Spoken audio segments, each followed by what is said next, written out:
It's our great pleasure to welcome Prof. Irene Giardina from Sapienza, Rome.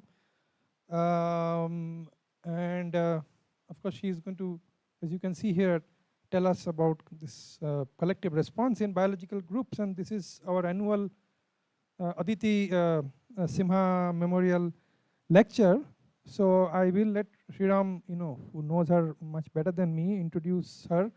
I will just say a few words about Aditi, who, as probably by now all of you know, or most of you know, that was a former student of our department. She did her PhD in this very department. Well, very department.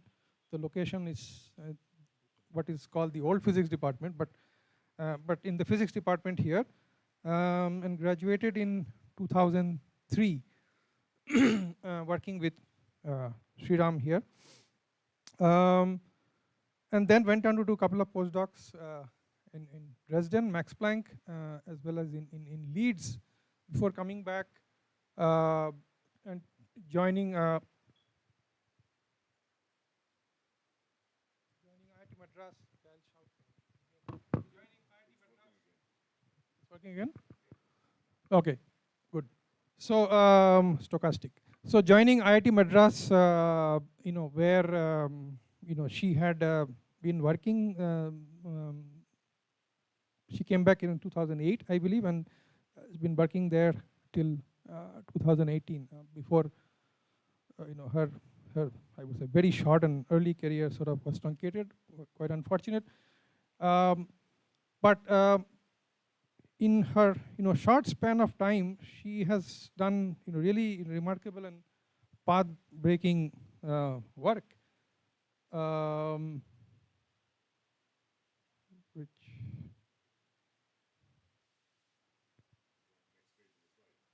is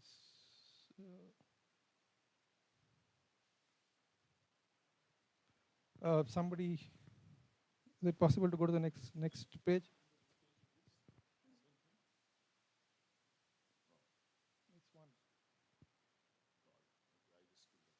Yeah.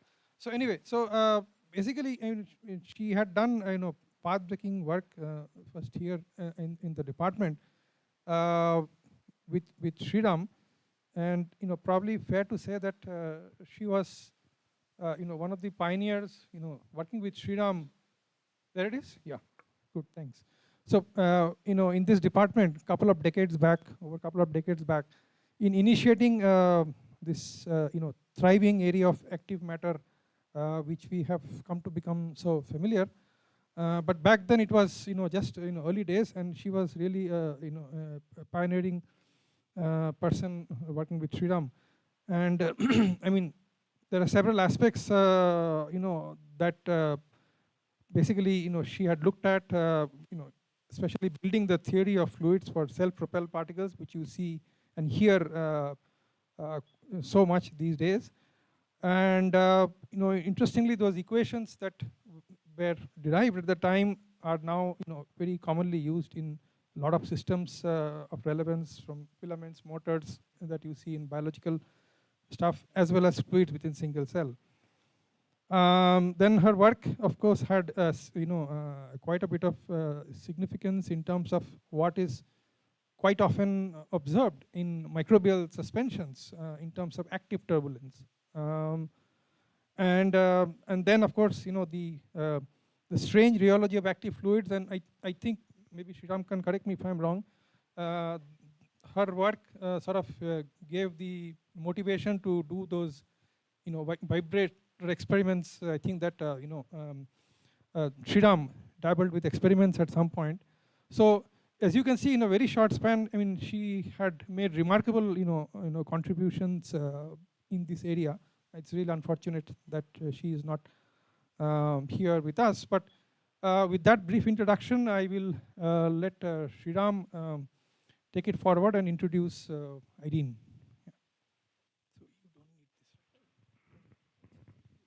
Okay. Yeah. Whatever. Yeah. Thanks very much, Jaideep. It's a great pleasure to introduce Irene Giardina. She's a professor of theoretical physics at Sapienza, University of Rome. She did her master's at Pavia and her PhD at Sapienza. And after postdocs at Oxford and Saclay, joined the Institute for Complex Systems and eventually the Department of Physics at Sapienza, where she currently coordinates the master's program in biological physics or physics of biological systems. And so although she was a sort of what you might call a pakka statistical mechanics person working in glass, she and Andrea Cavagna decided to turn their attention to a problem that most statistical mechanicians wouldn't think was stat-mech, namely the starling flocks in the sky over Rome, which many of you have probably seen movies of. So they took this and turned this into a serious problem in statistical mechanics, mounted cameras on Rome railway station, and measured correlation functions of bird flocks, turned it into a problem in condensed matter and statistical physics. These are spectacular experiments. The scale of difficulty and so forth is something that I can't really convey to you, and you should read about it. And so, the idea then was not just to say that, well, a flock is kind of an ordered phase, but let's study it as a problem in physics. And that pioneering work continues till today, and has extended to understanding collective behavior in animal groups and other kinds of biological systems, including collections of cells and so forth. Irene has many distinctions to her name, including very prestigious ERC grants over the years. And in 2021, Irene and Andrea Cavagna were awarded the Delbruck Prize in Biological Physics of the APS, which is a very, very high recognition of the kind of achievement they've had. And I won't say more. I'll let Irene tell you about collective response in biological groups. Oh, sorry. You don't need this mic. Okay.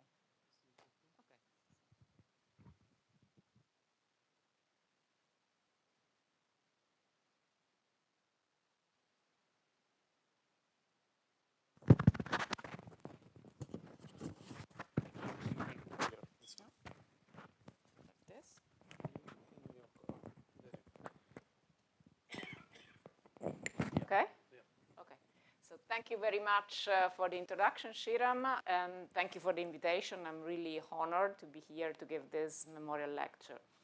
What I would like to do today is to tell you about a little bit some of less and more recent results that we got on collective response in biological groups.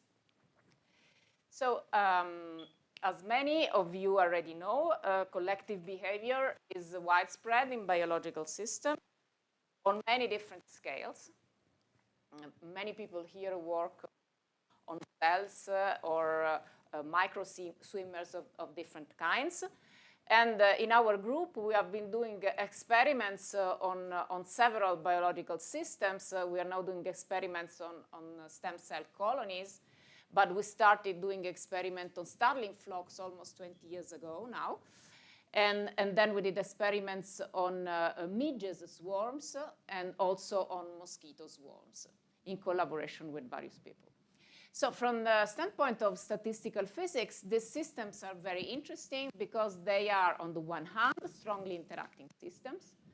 And on the other hand, they are active systems, meaning that each individual in the group is self-propelled. It has a mechanism transforming energy into motion.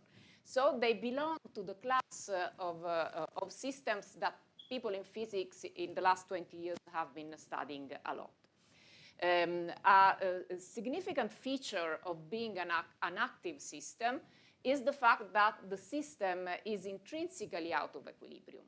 Okay, so activity sets the system out of equilibrium, and it has been seen in many different ways, both theoretically and experimentally, that this change dramatically the properties of a system and give rise to non-trivial collective patterns that one would not observe in equilibrium. So for a long time, people have focused to try to understand the ordering transition in these systems, to understand the properties of the ordered patterns, but less attention has been given to response behavior. So what I would like to do today is precisely to focus on response behavior, trying to understand what is the impact of activity and non-equilibrium on response. So this is a little bit the plan of my talk. And I will try to show you that there are several motivations for this interest in response and in the role of activity on response. The first motivation is that experimental data, as I will show you, show that not all the groups are out of equilibrium in the same way. Okay? So basically, I just anticipate my conclusions. Swarms are much more equilibrium than flocks. Okay? So one would like to understand why it is like that. And the second motivation for which I'm interested in response is that more recently we did some perturbation response experiments on midge swarms in the field. And I hope to have also the time to talk a little bit about this. Let's see how it goes with the rest of my talk. Okay, so let's start to go through these different steps. Okay. So let me introduce the systems that we have been looking at: flocks of starlings and swarms of midges. Midges are like non-biting mosquitoes. These are typically the swarms that you find in parks. When you go to a park and you see those swarms, these are typical midges. Okay, so these two biological groups, they differ in a clear way in terms of order. Flocks of starling, they are an ordered system. They display collective motion. Everybody has the same direction, and there is a collective motion on the group. On the contrary, swarms are disordered. So these individuals fly above a precise spot in space, and they do not display directional order. Okay? Despite this difference, there is one feature that they have in common, namely the fact that there are very strong correlations between the individuals. Okay? With correlations, I mean, more precisely, I mean directional correlations. So if you consider one individual in one part of a group, a flock or a swarm, and another individual in another part of the group at a certain distance from the first one, you can measure how similar the flight directions of these individuals are. And what you find is that this correlation measure extends over macroscopic scales of the order of the size of the systems, both in the case of flocks and in the case of swarms. So extended large-scale correlations in both cases. Okay? And we have been quantifying this just by computing these correlations on experimental data.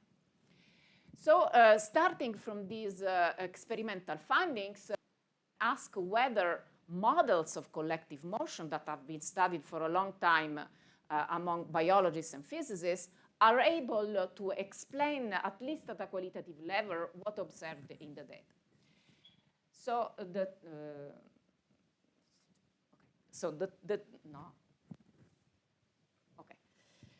the typical models that we use to describe these systems, models of collective motions, are really very minimal models. The most famous one is what is called the Wieczek model, which was introduced by Thomas Wieczek in 1995. And the basic rule, the basic ingredient of this model is alignment. So it is a model that incorporates in a mathematical way a mechanism of imitation. So biologists already knew that these groups of animals, they behave based on what they call allelomimesis, namely mutual imitation. So if you think at a bird in a flock, the idea is that the bird has to fly and has to decide in which direction to move. And to do that, she looks at the neighbors, estimates the average direction of the neighbors, and aligns its own direction to the one of neighbors. So this is captured mathematically via this kind of equation, where VI is the velocity of bird's eye. And so the velocity is updating according to an alignment force. So this is the typical way in which in physics we describe an alignment force. This is the average velocity of neighbors. This Nij is a matrix which is different from 0 for interacting neighbors, and it is 0 otherwise. This is the strength of this alignment force. And we add on top of this a certain amount of noise, which quantifies both mechanical, chemical, and cognitive noise, because these are complex individuals, and when they estimate the velocities, when they perform cognitive operations, there is always a certain amount of noise, of uncertainty. On top of this equation, there is, of course, a constraint on the speed. And this is due to the fact that, as I told you, these individuals are self-propelled. They can control their speed, okay? And so we need to put a constraint on the speed. So Vycek did it in the simplest possible way. He assumed that the speeds of all the individuals is precisely exactly the same, okay? One can relax this sharp constraint, but use a kind of soft potential whose meaning is exactly the same, namely the velocity has a physiological reference value and there can be small fluctuations. This is biologically more realistic. Okay, then this is the equation for the position, with just the position follows the flight direction. Then later on, we introduced a slightly generalization of this model, which is important to be able to describe real experimental data on flock and swarms. So the difference of this model as compared to the Vycek one is that on top of this kind of dynamics, which is represented by these terms here, we add a second-order derivative. The second-order derivative brings a new parameter, which is an inertial parameter. Every time you have a second-order derivative, there is inertia associated to it. But you need to interpret it as, let's say, a behavioral inertial parameter. It's not the standard, the linear mechanical inertia. It's something more general. Okay, so what are the interesting properties of these models here? The first property is related to the fact that this interaction matrix is actually time dependent, because individuals move, so who interacts with whom changes in time. And this is basically, at the phenomenological level, what sets this model out of equilibrium. Because if this matrix here did not change with time, this would just be the dissipative dynamics of a Heisenberg-like model. Okay, so that would be an equilibrium relaxation for directional degrees of freedom. But this Nij, in general, it depends on time. And this sets the system out of equilibrium for what concerns the directional degrees of freedom. So if one can study this model here, both these models, from the static point of view, they behave in the same way. What one discovers that this model displays a kinetic transition, okay? This kinetic transition is between two regions, one disordered regions where the system does not display collective motion, and one phase where there is collective motion. So the order parameter, the quantity that tells us whether we have or not collective motion, is what is called the polarization. This is exactly the analog of the magnetization in a ferromagnetic system. So it is the average degree of orientation of the group. So if everybody flies in the same direction, this is 1. If everybody flies in an erratic direction, this is 0. And the value of this polarization in the stationary states depends on the ratio between noise and alignment strength. So this is the control parameter of our system. So if we put here this control parameter, if noise is large, these individuals cannot align with each other, and we are in the disordered region. If noise becomes, the ratio of noise and interaction strength becomes smaller, the system can order, okay? So and here on purpose, I've shown you the qualitative shape of this polarization function for a finite-size system, because biological groups are finite-size systems. But if you do on simulations a finite-size analysis, this curve would become sharper and sharper as the size increases, okay? So this is the framework, the theoretical framework of this model. So let's ask ourselves, how do we place flocks? Sorry. So I have a question. So when you said that the Yes. Yes. Yes. I'll come to that, okay? So the next question, I can show you the real data, but I don't want, I want to focus on, so, okay, so the next slides precisely address this question, okay? So where do we place flocks and swarms in this framework, okay? So we know, because we measured this on data, that flocks are very ordered, so they have large polarization, and they have scale-free correlations. This is precisely what happens in this model, in this region here. Okay, so flocks are here. Okay, what happens with swarms? Swarms are disordered, but as I told you, they have large-scale correlations. So where can we find this behavior in this theoretical framework? Well, in the critical region, because in the critical region, above the transition, but very close to it, the global order parameter is still 0, it is very low, but correlations are extended. So this is the answer to your question. So swarms are here, okay? Well, and I mean, we also performed some more robust analysis using inference techniques to really show that if you want to find the minimal models that are able to reproduce experimental data, these are precisely models of the kind of the VICSEC1 that I've shown you before. So we know that at the qualitative level, or at least for what concerns equal time quantities, correlations and polarization, this is a good theoretical understanding of of the behavior that this system displays. But now, yes.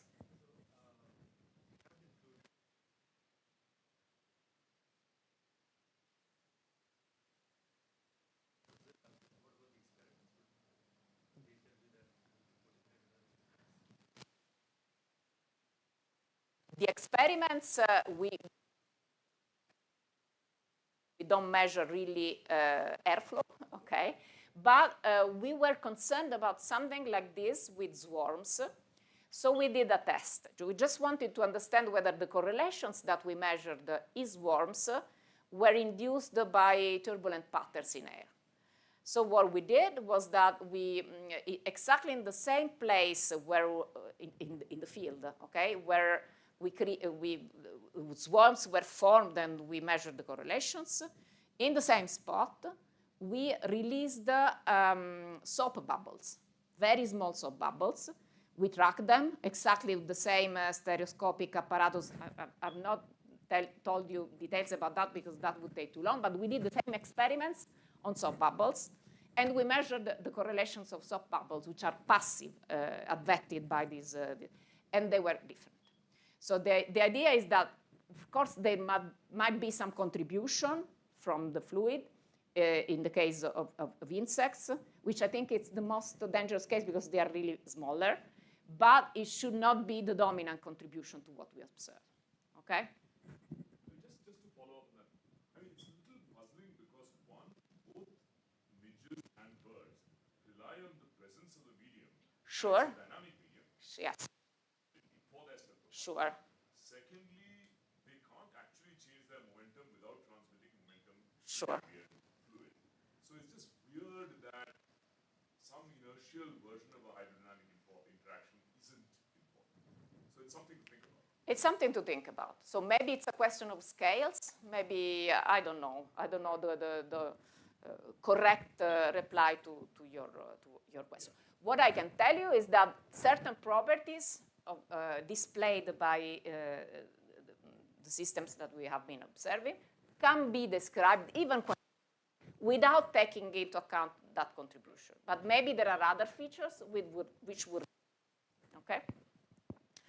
So, now I would like to start discussing response. So probably I need to take back, let's see if I, okay. Okay.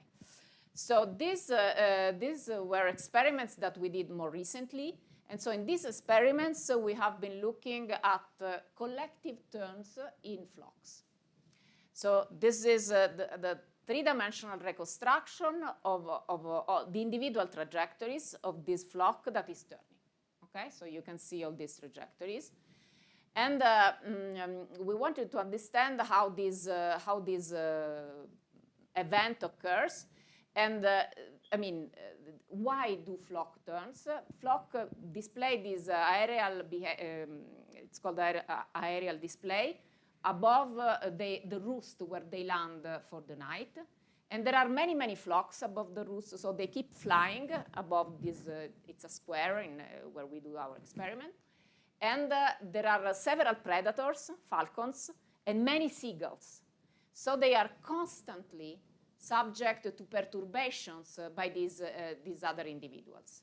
And so it is very likely that when we capture one of these turns, it has been induced by one of these predators or seagulls. Okay, so this is an example of a response event, and that's why I want to discuss it now with you.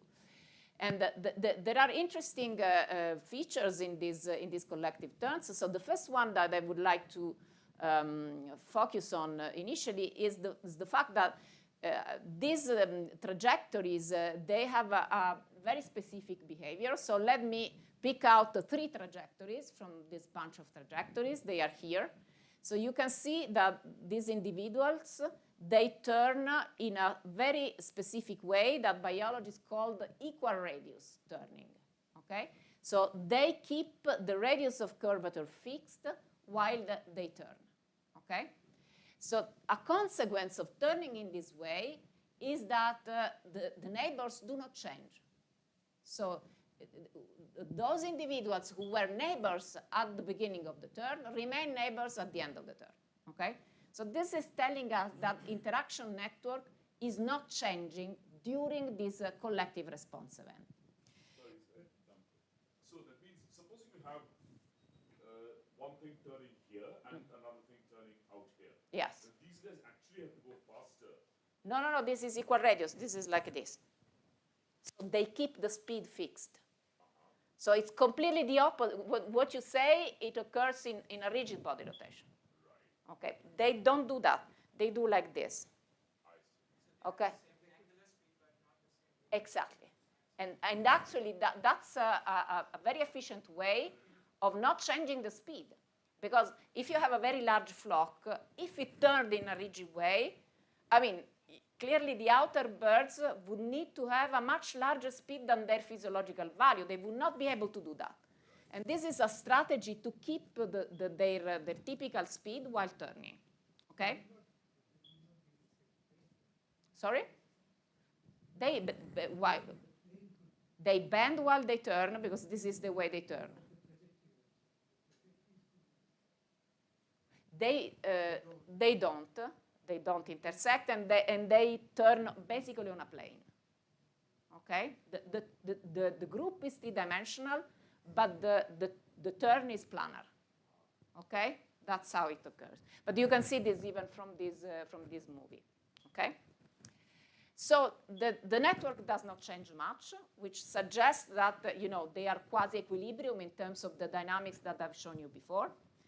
But this observation can be made more robust even looking at straight flocks. Okay? So when you look at straight flocks, we can, using inference techniques, we can extract from the data, from correlation functions, the relaxation timescale of correlation. Okay? And this is the histogram of relaxation times of the orientational degrees of freedom, okay, the velocities, in the flocks that we analyzed for this work. And we can also look at the correlation time of the interaction network, okay, which quantifies on which scales the network changes. Because sooner or later it will change when a group goes straight, okay? There is diffusion, mutual diffusion. But it is on much longer time scales. So this is the distribution of the time scale for relaxation of the network. So you see that there is a neat separation of time scales. So velocities relax much before than the network has changed, okay? And so this is also something that suggests that, equilibrium theory should be good enough to describe what happens in this system, at least to a certain level, quantitative level. And actually, this is precisely what happens for the quantification of this turning behavior that I've been telling you about.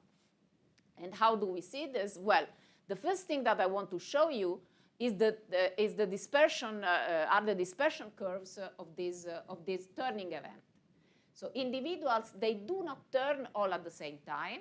There is a first individual, an initiator, that starts turning, and then the neighbor follows, and then the neighbor follows, and so on. So there is a front of turning individuals that propagate through the group.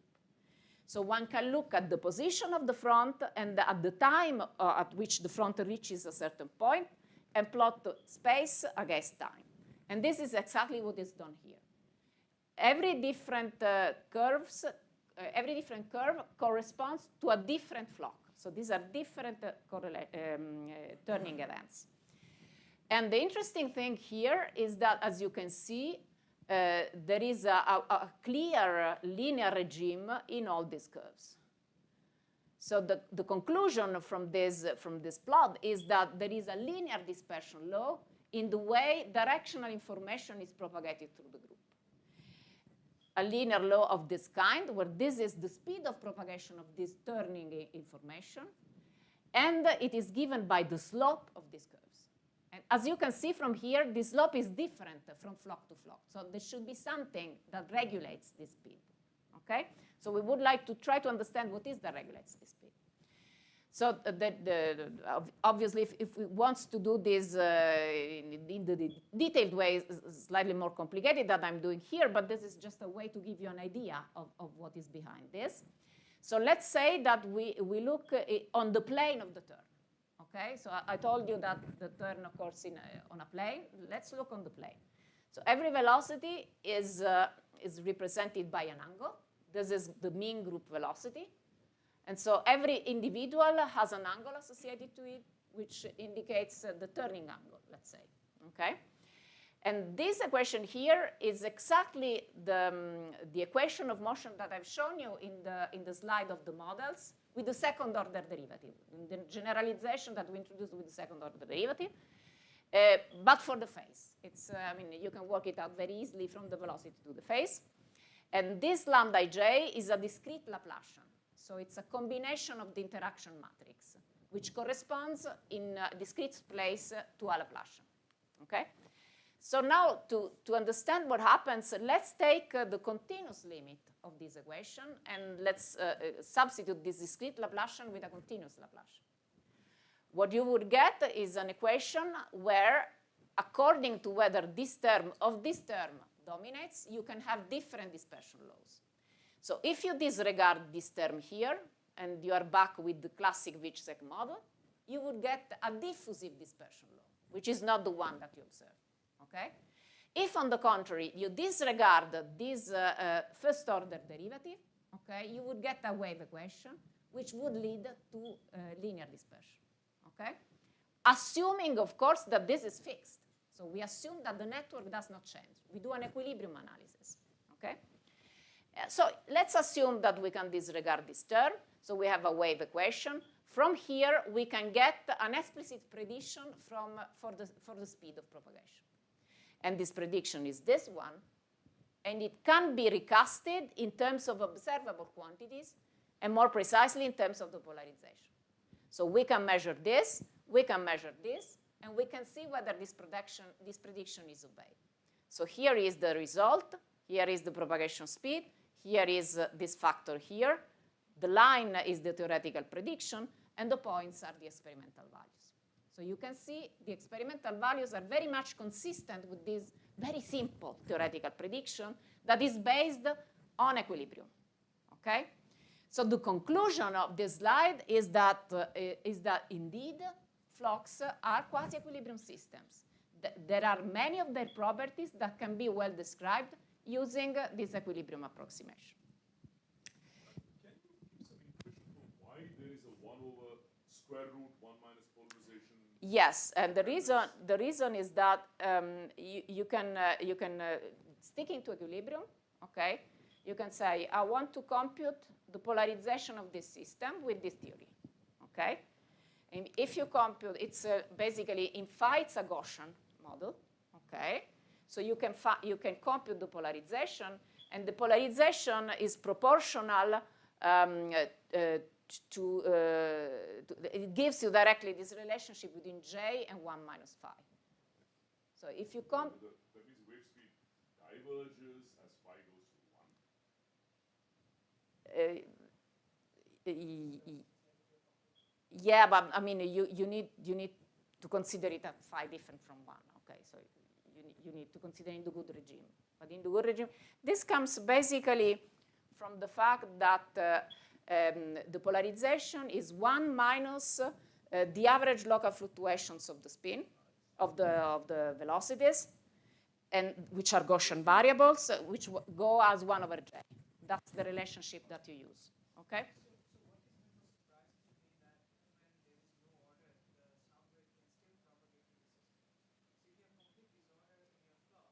No, this is a low temperature expansion. This only holds, this is a low temperature, this relationship here is a low temp, it's a spin wave expansion, okay? That's the idea. Okay, so this is for flux. So now let's look at swarms. So this, let's focus on this figure here. This figure here displays the same time scales that I've shown you for flux, but for swarms. Namely, the green points, okay, are the correlation times of the velocity correlations, okay? And the yellow points are the time scales of the network correlation. And this is performed looking at several different scales, okay? On the supposedly interaction scale, as inferred from the data, but also at larger scales. So what you see is that whatever is the scale, these times are always the same. So this means that the network is rearranging on the same time scales on which velocities relax. Velocity correlations relax. So this is an indication, you don't have a separation of time scales. So this is an indication that you cannot assume equilibrium because the network is changing on the same scales over which all the rest happens, okay? So we expect swarms to display a behavior which is strongly out of equilibrium, okay? And this is actually what we see in several quantities that we have been measuring. Probably the most surprising one is the behavior of the space-time correlation functions. So this is a correlation function between velocity, as I told you before. So we take one individual here at a certain distance r. But now we consider these two individuals at different times. I consider the first individual at a certain time t naught, and the second individual at a later time, t naught plus t, okay? So they have different, we have a correlation that depends on the distance and depends on time. So this is a C of for practical purposes, it is convenient to perform a Fourier transform in space. And so the quantity that I'm plotting here is the correlation function as a function of k and t, where k is the Fourier variable, okay, the wave vector. Okay, and it is normalized to 1, okay, in such a way that all the curves depart from 1 at t equals 0, okay? Very good. So these curves here corresponds to different swarms, okay? They are different swarms. We fix k, we look at different swarms, and we look at how these correlations decay in time. So you see that they all have different decorrelation times, okay? So how can we understand these different decorrelation times? One hypothesis that we can do is that these swarms, I told you that they are in the critical region. So if we stick to the idea of the critical region that we get from condensed matter, we can try to see whether this system obeys dynamic scaling, okay? So if the system obeys dynamic scaling, there are implications on the behavior of this correlation function. In particular, dynamic scaling predicts that if I choose k as 1 over xi, where xi is the correlation length of the swarm that I'm looking at, And I do this for all the swarms that I compare one to the other, okay? Then if instead of plotting this correlation function as a function of t, I plot the same function as a function of k to the z multiplied by t, where z is a particular exponent called the dynamic critical exponent, then these curves must collapse one on top of the other. So we tried this, and what we got is that actually dynamic scaling is indeed obeyed. And from this collapse, we also got to this exponent z, which has this value here, z equal 1.37, okay? So this value here is interesting because if you look at all the systems that people have been studying in both equilibrium and non-equilibrium condensed matter and active matter, it is very low, okay? So there should be something that sets this exponent to this very low value. So the way one can predict from a theoretical standpoint this dynamic exponent is to do field theory and do the renormalization group of the field theory. Field theory means that instead of looking at the individuals, I coarse grain and I associate a field to a small region of individuals. So I go to a theory that depends on fields and not on individuals. People have been doing this on many different systems, so Sriram and many other of you. So the main point is that once you have the field theory, you need to understand what you need to put in. What are the terms making up the field theory? And in this case, okay, there are several ingredients that one can think of including in the field theory. So one, of course, is the fact that you have alignment. So you need a field theory which includes alignment. The other is that I mentioned to you that we understood that there is inertia, which might be important for this system. So we might include something in the field theory that takes into account this behavioral inertia. But then there is also activity. So one can choose whether activity should be there and whether if you put it there, it's a relevant contribution or not. So we only need to put activity in this field theory if you want to find the good results. And once you put all these ingredients, indeed what you find is that the fixed point that is able to reproduce the data, which is this one, is a fixed point which is at finite activity and finite inertia. And the fixed renormalization group point predicts an exponent which is 1.35.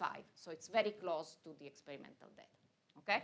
So this is clearly an indication that this system is strongly up to the very large scales, because this is what RG does. Yes? This here, you mean? This is because statistical fluctuations become large at large times. That's a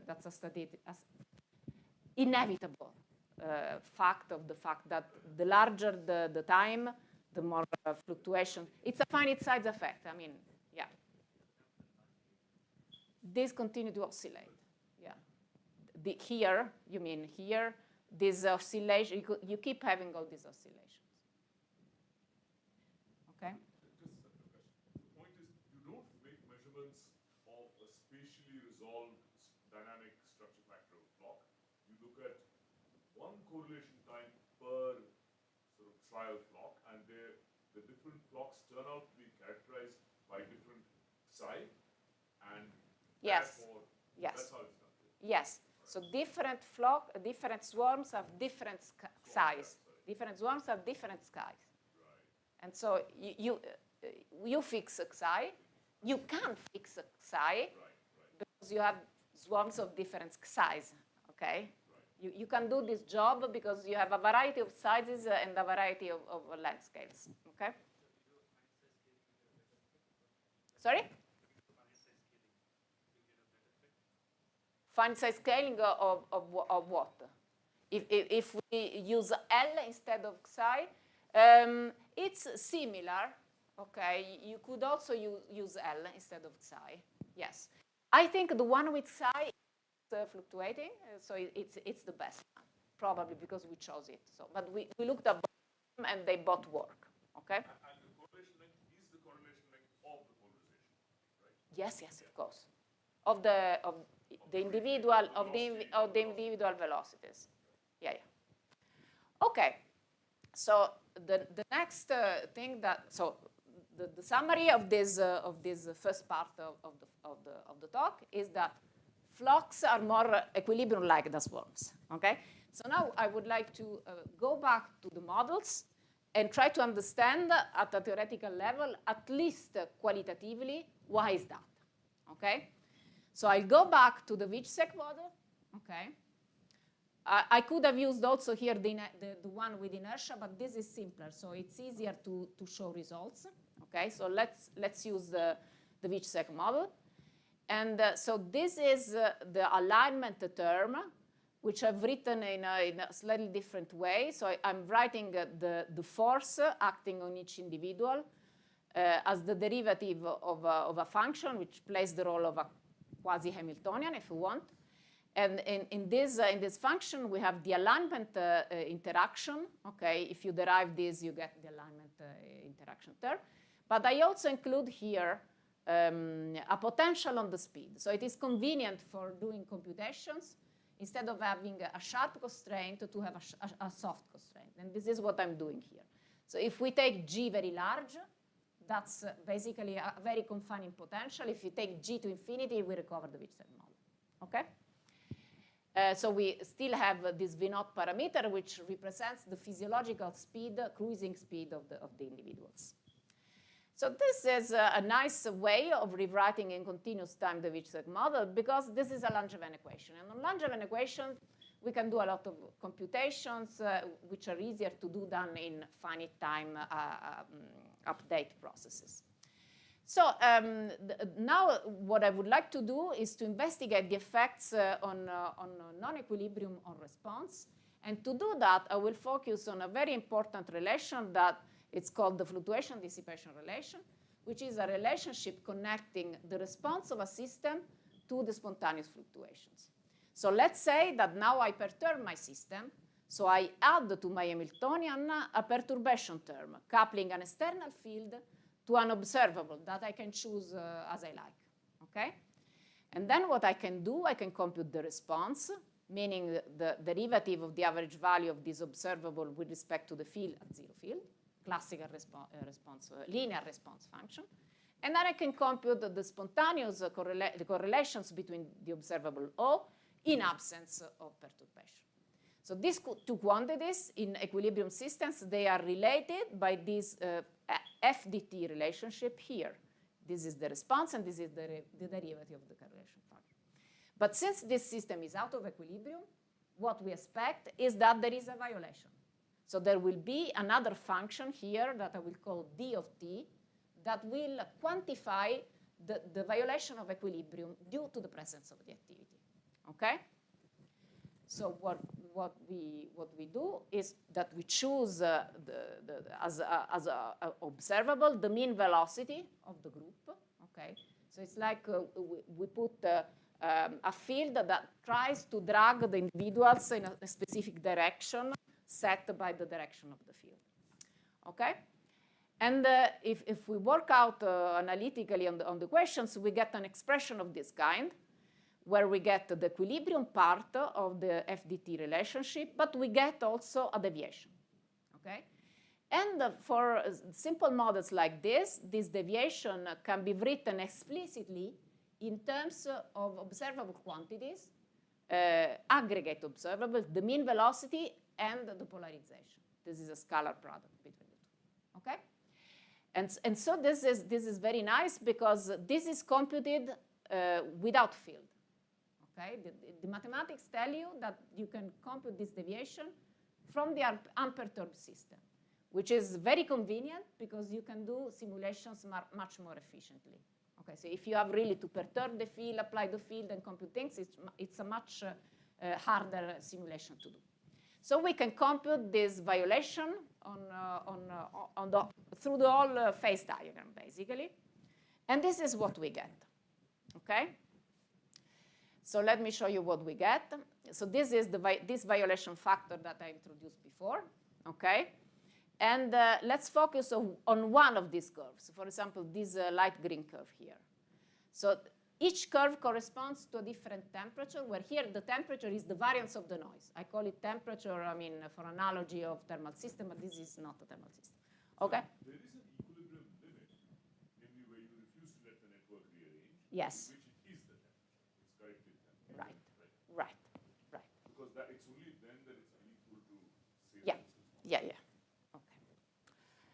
Okay, and then, okay, so what we can see very generically at each temperature, what we see is that there is a violation of this FDT equilibrium relation, and there is a peak at short times, and the position of the peak is more or less the same, okay?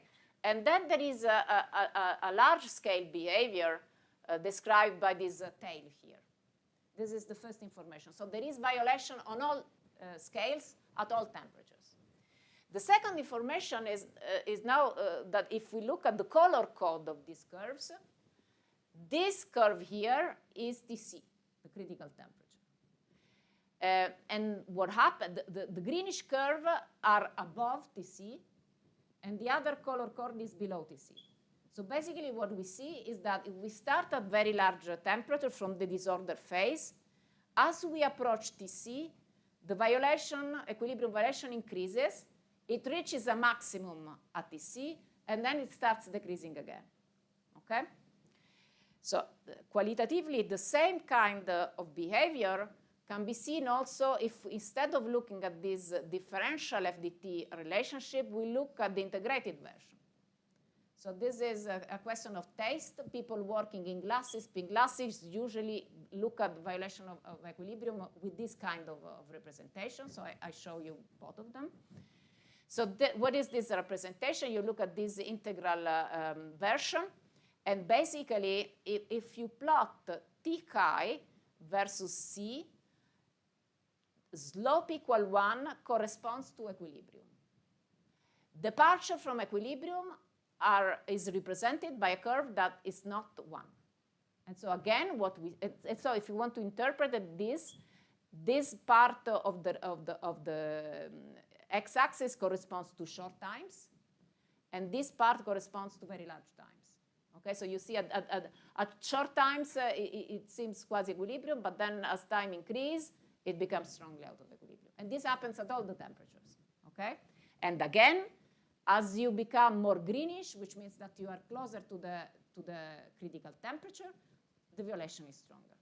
Okay, so to see this very clearly, what we can do is to extract from these curves two scalar estimators, because these are curves, so they describe the whole time region, but we can condense the information in these figures by defining two scalar indicators. So I will define a scalar quantity for short time violations, and that will be the height of this peak, okay?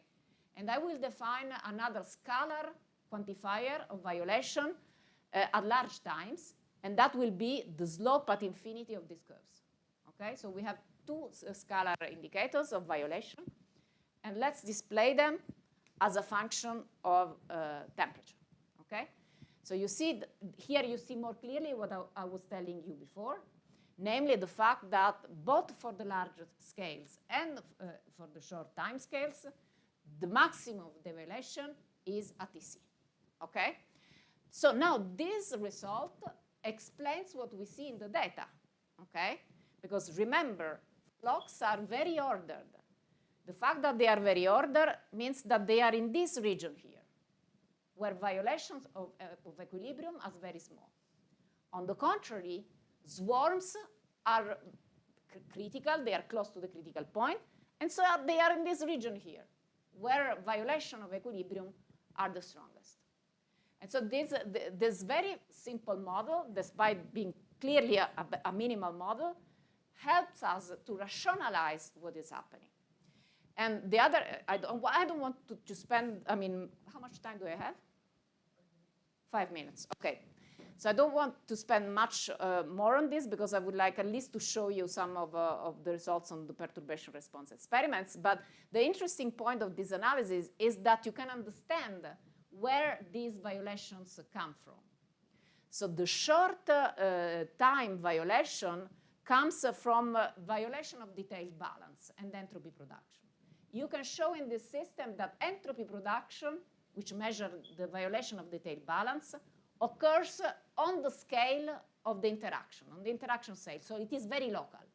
And it is mathematically related to the function dot, okay?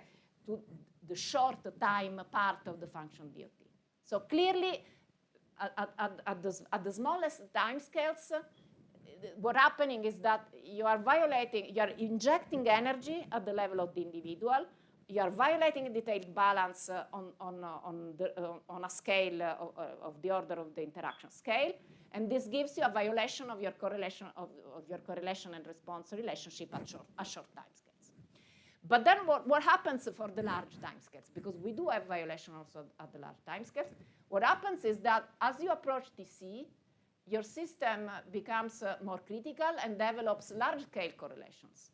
And these large-scale correlations propagate the tail balance violations up to the larger scales. So this is a purely out of equilibrium effect, and this is a critical effect. And so I think this is very nice because it puts together the two important ingredients of the systems, namely the fact that they are strongly interacting and that they are out of equilibrium. So I think this is very nice. Okay. Yes.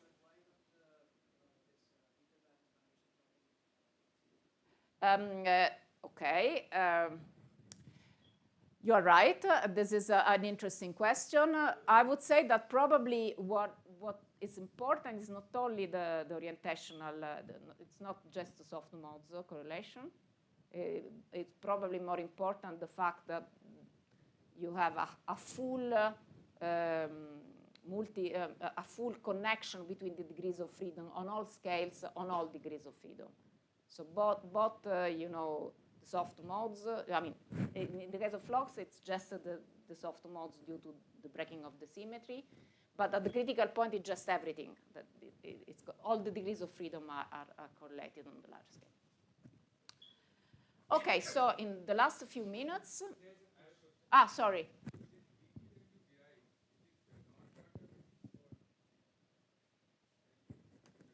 The DT, sorry.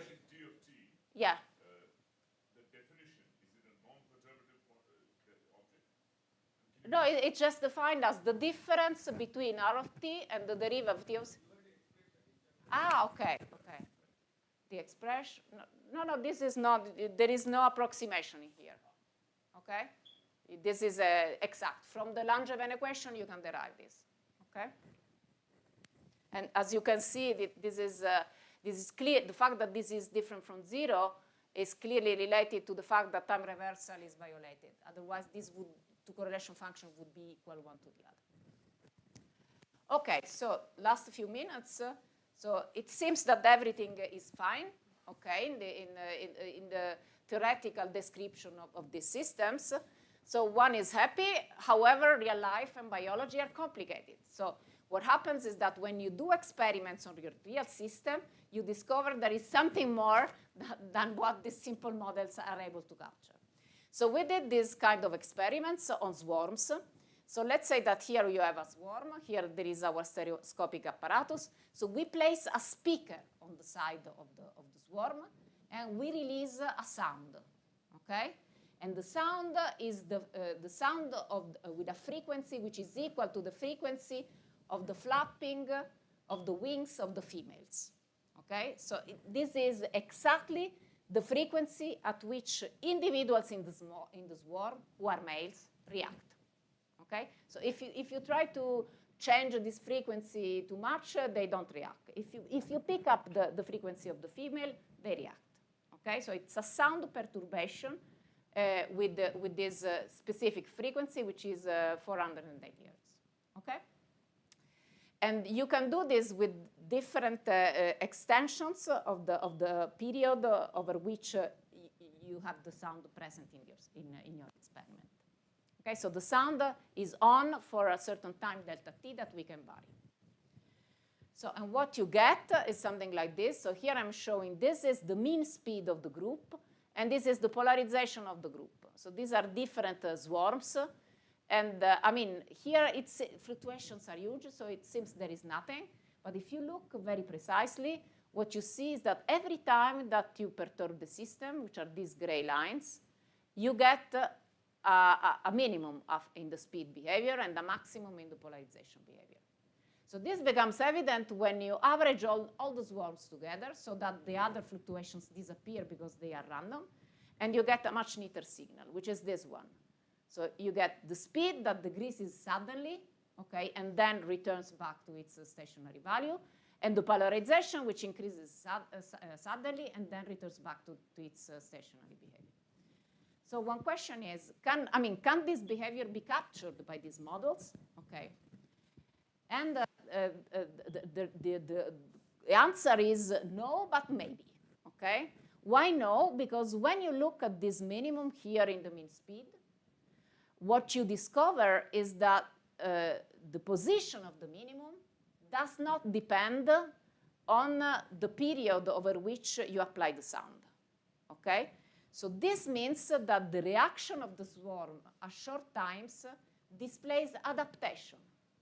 The system really, it doesn't matter for the swarm if the sound is for a short period or for a long period. What matters is that there has been a sound at some point. So the system is sensitive to the beginning of the perturbation, but not on its extension. And this is precisely what happens when a system adapts, okay? So there is adaptation. These different curves, they are with different experiments with different sounds. Different swarms with perturbations with different sound extensions. Yes, the temporal duration of the perturbation, exactly. So you see, it's always here. So in this case, for the, it is the blue curve, this curve here, the sounds ends here. For the smallest one, the yellow curve, the sounds ends here. Okay? So it really, yeah. And so this is, I don't want to take too much time, but this is understandable when you look at how these individuals behave, because it is known that insects, even though they can discriminate the frequency, in principle, they could discriminate the frequency of the signal very quickly. This is 400 hertz, so in a couple of milliseconds, they should be able to understand what is the period. But there is a background, a very strong background noise. And this strong background noise is common to many species, and it is well known that there are mechanisms of background subtraction, which takes more time, okay? And the usual time scale is of the order of 50, 100 millimeters, which is exactly where you have this minimum here. So this is something which is truly related, intimately related to the biological functioning of the individuals. Then there is the relaxation to the stationary state, okay? So the idea is that probably here there is a short time scale which is not captured by models because the minimal models that I've shown you before, they do not include adaptation, okay? But maybe it might be possible that on longer time scales, these models provide a good description of how this system responds, okay? So, and you can see this, I mean, this is, I'm not even sure that this is robust, but I'm showing you before because it's an evocative picture. This is the FDT plot in the integrated form. And you see that at short times, this is something that is completely out of the linear response theory description that we are used to. But at longer times, you see a proportionality between correlation and response. That might be a sign that maybe on these longer time scales, we can do something with the models, okay? And so here is my summary, okay? So this was the first part, and this is the second part. And this is our group with all the people who collaborated and worked on these topics over here. Thank you very much.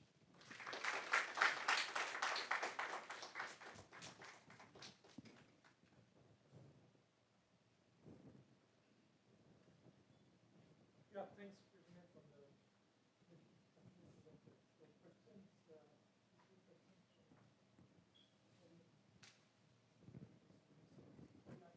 make a rule that the First, two questions. I've got a question.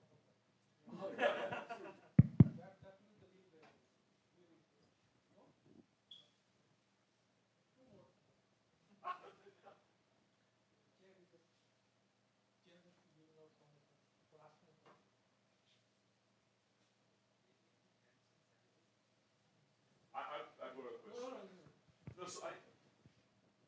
so I was interested, among other things, in the last part with the fluctuation dissipation difference measurement.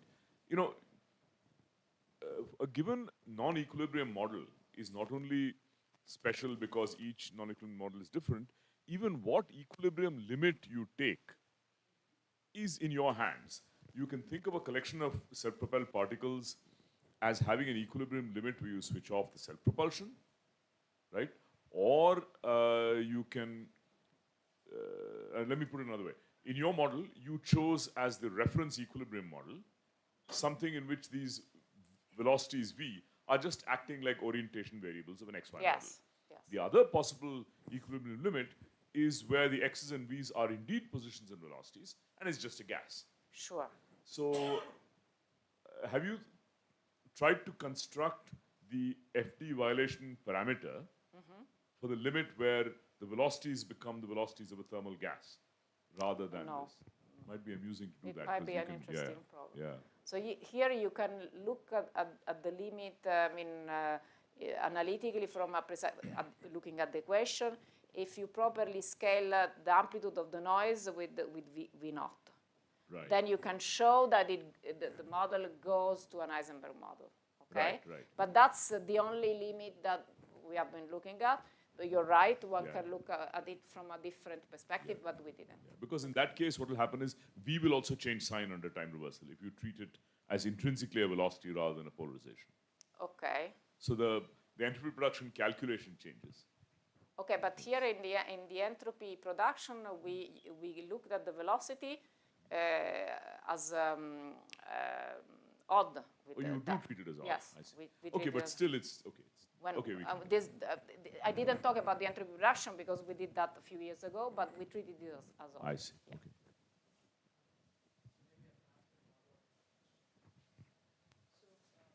You said that there are many other quantities whose correlation is diverging for the swarms, right?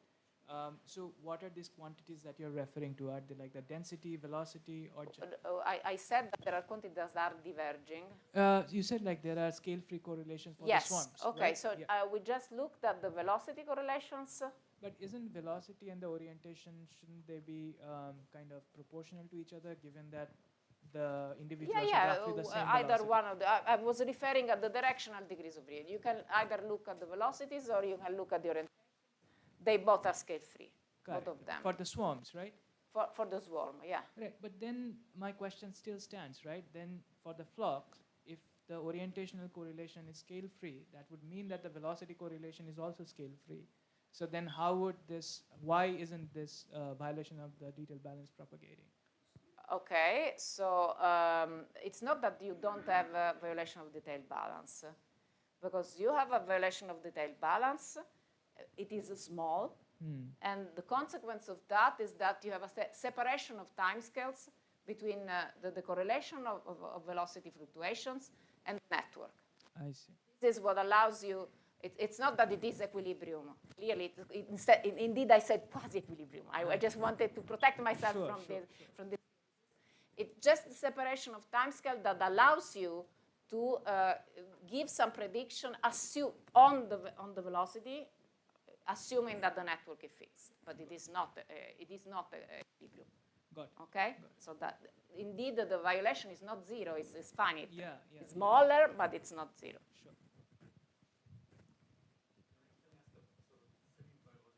Yes. So I was wondering whether you looked at or thought about the energetics here.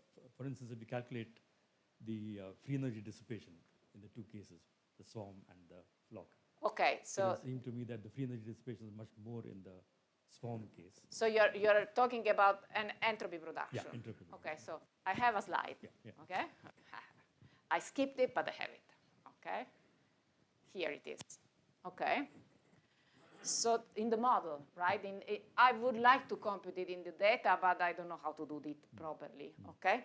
So in the model, you can compute the entropy production in two ways, okay? So you can just exploit the definition of the entropy production, okay? So you just, the ratio between the probability of a forward and the probability of backward trajectory. And if you work it out, this quantity here using the Langevin equation, you use the Onsager-Mach-loop action and you compute these probabilities, you end up with this expression here, okay? So this expression here is telling you that the entropy production is proportional, is given by how the network changes. So this is dNij over dt. And since Nij is different from 0 only for interacting neighbors, that is why you have entropy production on the interaction scale. That is what I told you before, okay? That is how you understand this. But you can compute entropy production also in another way. So you can exploit some relationships that are called the Radharsasa relationships that you can also derive for this system. They have been derived for many systems. It is not a novel result, but you can derive them also for this system. And this Radharsasa relationship, they relate the entropy production rate with the correlation and response. So because this is in Fourier, this is the derivative of the correlation function, and this is the imaginary part of the response. So this difference here is exactly the self part of the deviation function, okay? So this entropy production is telling us that, this formula is telling us that if we isolate in this deviation function the part due to the interactions, I different from J, and the self part, the part due to each individual, okay? The self part, you can compute that it does this behavior here, so you see it is the one that dominates short times, okay? Then the slope of this curve is the entropy production, okay? And so that second equation is the one that is telling us that the short time behavior of the function d of t is related to violation of detailed balance, which is also something that I told you before. So that is the more detailed explanation of my sentences.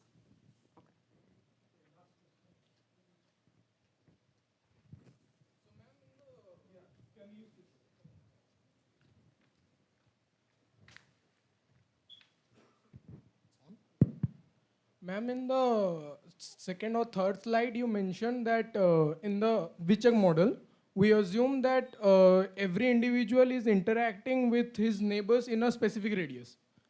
No, I didn't say that. Okay. It's interacting with its interacting neighbors. Okay. This is what I said. Okay. So what if we consider a scenario where there is an individual at the very edge of the ball? Suppose it's a group of sardines or something like that, and a predator attacks them. Okay. Okay. So they will separate. Yes. Okay. It might. Okay. Yes. They will separate in Yes. order to survive. So how they will come back? They will observe their neighbors, or what exactly will happen? Because if they are separating. Okay, so this is a very interesting question because this is something that happens in natural flocks. So you can see predatory attacks that temporarily break the flock, but then the two sub-flocks come back together, okay? So you can model the attack of the falcon within the scenario that I've just described. It's just a kind of field. You put an interaction with an external field with a certain space dependence. I mean, you have ways within this framework to model the attack. But if you want to model the coming back of the groups, you need to put something, add something different in the system. Because probably if they go apart and if you don't add any long-range interaction, they would stay apart in the model. So you would need to put something more, okay? So that's the answer. Thank you.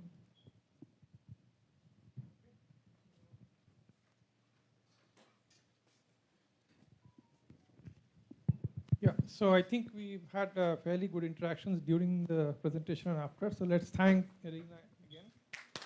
Thank you. And yeah, it's my pleasure to hand over a small memento on Oh, behalf thank you. of the department. Thank you very much. Yeah, so maybe he is our resident photographer. So he wants us to audition somewhere.